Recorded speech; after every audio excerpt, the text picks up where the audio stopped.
and also by his colleagues in other departments who turned up this morning to say goodbye to him. But because this is his third presentation, I will try to keep my little speech to a minimum as a kindness to him, which will also allow some time afterwards for Mr. Hayward to say a few words of thanks to Harold.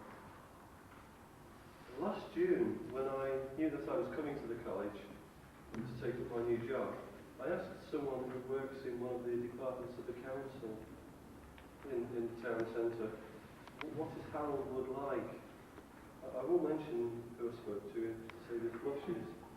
So I was told that Harold is very helpful, that he speaks very loud, and that he is the salt of the earth. Never! In the short time that I've known and worked with him, I can truly say that I found that description of him to be very accurate. But yesterday I wondered what the staff would say about him if they were in the same position as me. So I asked members of the typing pool and the college office to say how they have found him. And so, here's the definitive description of Harold Wood. Harold Wood is shy,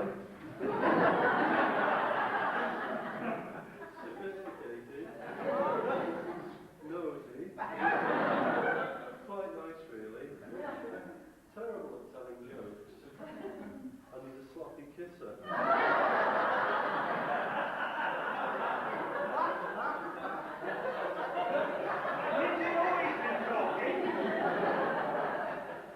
He's also nice, outgoing, thoughtful, boisterous, adaptable, dependable, frisky, often a handful, randy, academic, willing, irrefutably poetic, great, athletic, naughty but nice, energetic, and rather unforgettable. In fact, not bad for a beginner.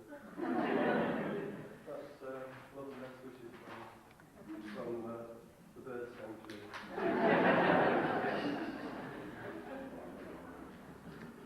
Harold has actually worked at this college for less than 7 years, but I think most people say that it seems a lot longer. Before he came here, he worked for 11 years at the Education and Borough Treasurer's departments, where he built up his many contacts and where he also learned how to cook the books. His overriding asset, in my opinion, is that he has seemingly boundless energy, which is needed, I think, to manage and control this college and most of the people assembled in this room. And now I think he's going to need all that energy to help to look after his grandchildren during his retirement. Since he came to the college in 1979, he's seen and introduced many changes and has been a stalwart and a fine servant of the college. And he's certainly going to be a very difficult act to follow. I'd like to finish at this point before handing you over to Mr. Haywood by wishing you, Harold, and your wife Doris, a happy, a long and a healthy retirement. And please come back and see us when you can.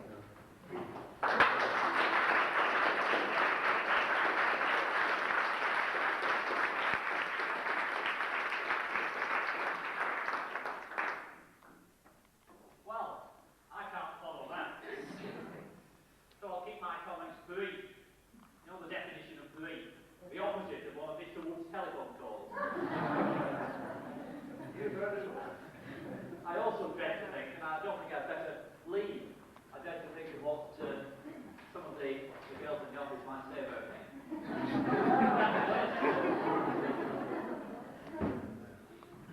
Seriously, your secret is safe with you.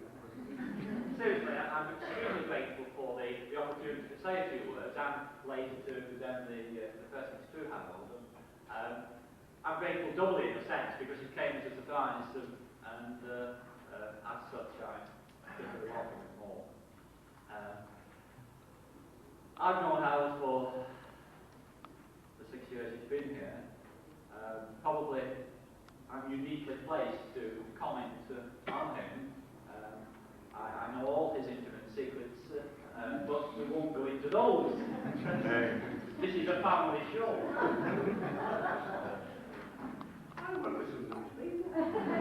Enormous commitment to the college, putting hours way above the sort of hours which he's contracted to do so, putting days way above the days he's contracted to do so, got involved in everything, all in the interest of the college, and has been a great and enormous servant to the authority as a whole, and his previous work with the authority, and more recently to the work of the college, and the administrative work of the college.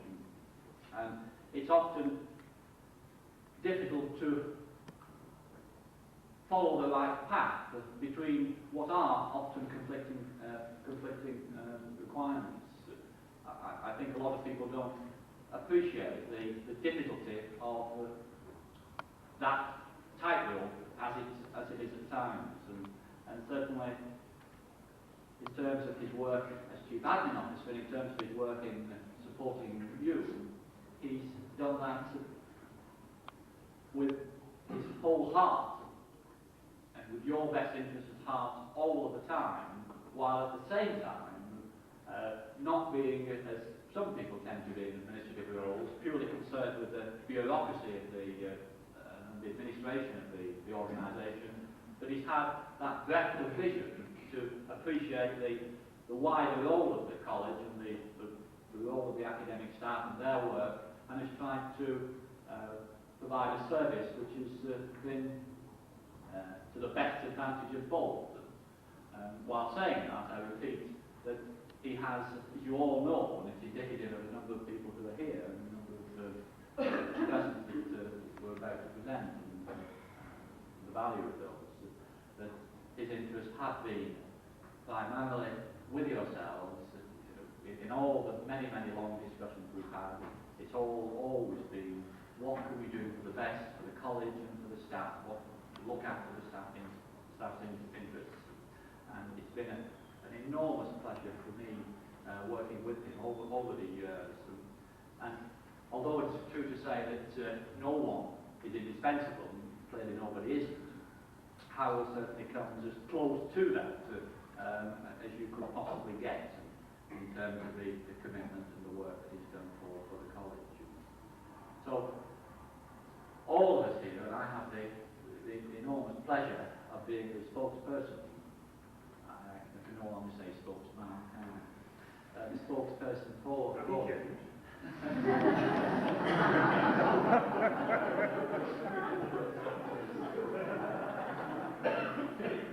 I should say, in view of the comments earlier, that I shall not be kissing Howard. But I have arranged for Anne to do so. He just said he's ready. So I would really like to finish by thanking you on behalf of everybody who's here, on behalf of the other people who couldn't get here, on behalf of your colleagues and the education department, and to wish you on all their behalf a very happy, long, successful retirement to you and your lady wife, your grandchildren. We have our very best of luck.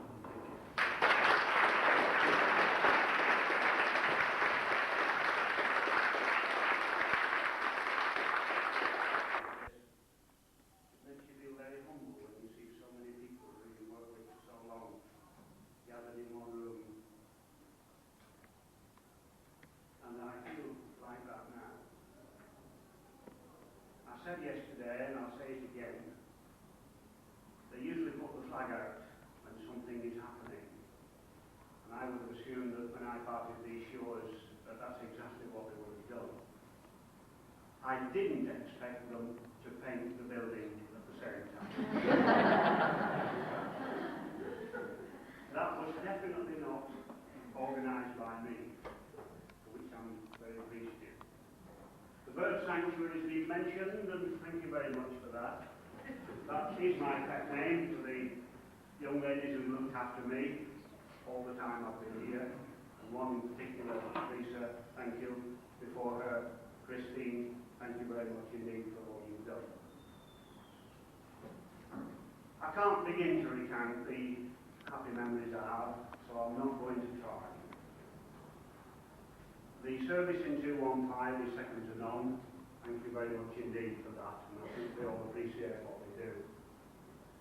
The caretakers and cleaners during the period I've been here, we've had a few battles with them over the years, but we've enjoyed them really, because at the end we'll all be friendly, and we've only had a job to do, and everybody thankfully has appreciated that.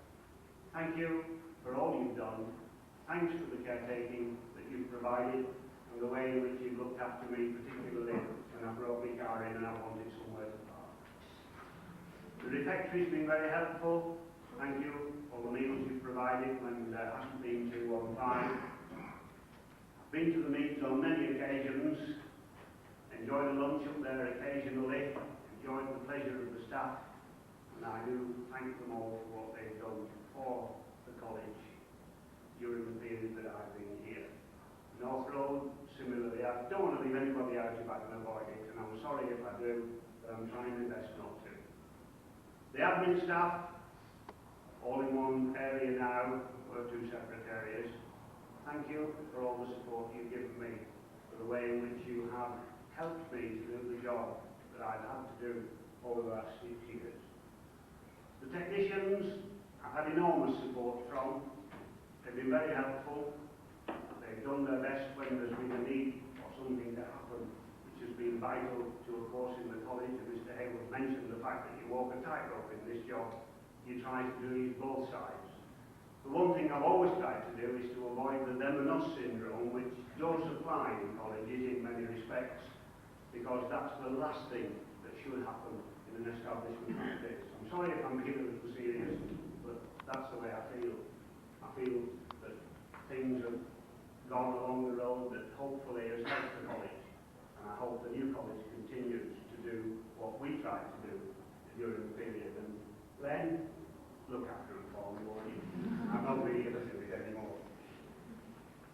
Somebody said, when he's gone, we'll not need to put our ear to a wall and say, where is he? Because that's all you've got to do. It doesn't matter if you're on the top floor. You'll find him. Just listen for his voice. He's there. Sorry about that, but that's the way I'm made. I can't help it. One of the things that happens, you've either got a strong voice or you haven't. I happen to have a strong one, which I know carries enormous weight. People have told me that, not here, but everywhere I go. People tell me that you don't need to look for him. Just put your ear to the floor or the ceiling or the wall and you'll find him. It'll bounce back at you. Two people I must mention for a very good reason. One is Christine. Thank you, Christine. I hope all goes well for you. And I hope that you, and I know you will enjoy the time that you have.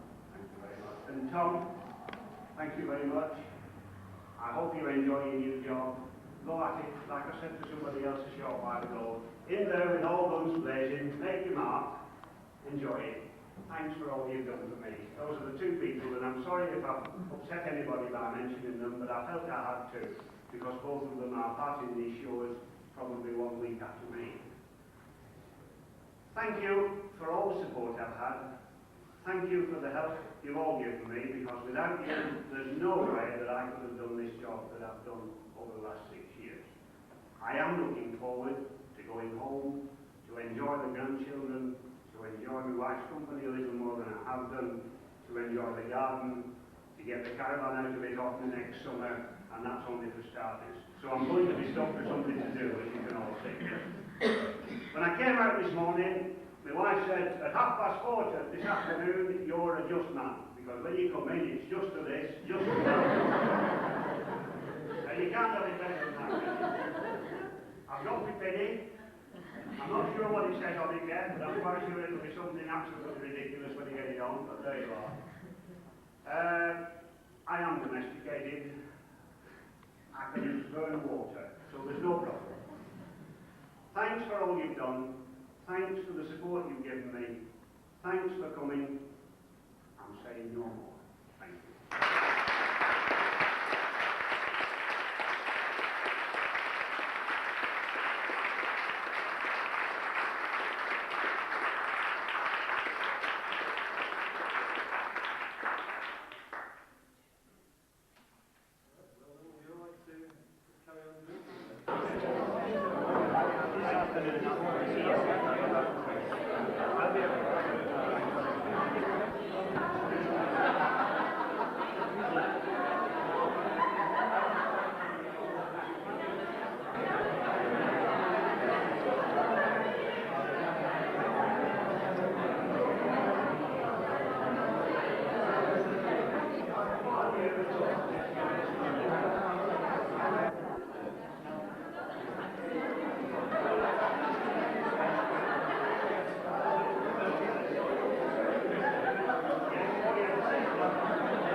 Thank you.